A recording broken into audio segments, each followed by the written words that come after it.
Hi everybody, I thought I'd do a video on how to repair in a Mini R50 boot switch.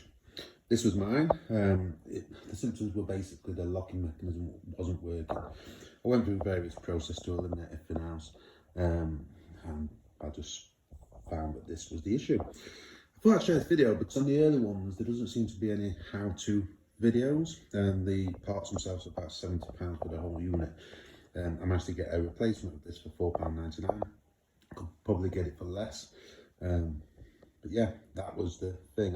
In the video I actually opened it up and you can see the state of it inside. It's obviously been exposed to moisture and water, and that's caused it to basically disintegrate. So I got a new one, put it on, it worked fine now. So I thought I'd share this. So we're back to the switch unit here with the lead. It's got the 3 wires that were tested on the vehicle. But then we've got this switch unit, essentially that flap touches that button. What I have done is held that button down while testing continuity on the input wires there. In theory, what should happen then is we should have an open circuit, because it should be letting power through. That's not happening. So this switch can come off quite easily, but I did damage it. So essentially it sits on a prong there, and there's a piece of metal with a metal clip that holds it on. So I've removed those. I've ordered another switch. I'm not going to, it could be the wiring, but I'm assuming that it is the switch. We know that the unit works when that switch is bypassed, or this wiring is bypassed. So it's pinpointing either the wire or that switch. My theory is it's that switch, because the wiring really shouldn't just deteriorate, I wouldn't have thought. So I'm going to wait for the switch to arrive and wire it up. It does come already wired.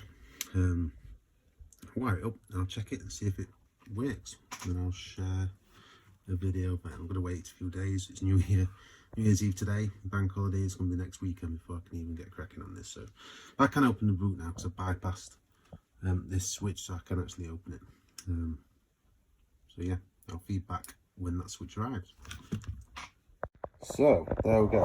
I've opened the switch up, gone deep into there, and it's just, well, there's not much to say about it really. Again, where's that button? Yeah, you can see how that goes down. There's obviously a spring in there that's come away. I would say that that's definitely sort of causing my issues. Like I say, if this other switch works, I'll share where I got that from, the location of it, and we'll take it from there.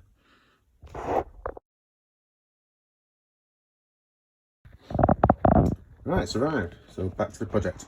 It comes with 3 leads, this one. I only needed 2. I've tested this already, so I just need that black and blue one. So I'll just blank that one off. Slight different size, but it will go in there quite comfortably. And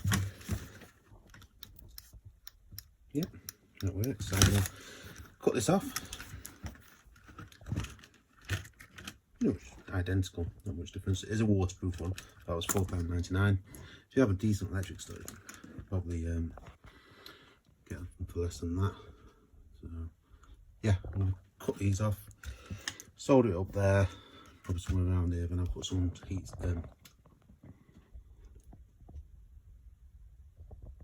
I'll cover that up to keep it waterproof. So yeah, let's go. There we go. I'll plug it back in and let's give it a go. Perfect.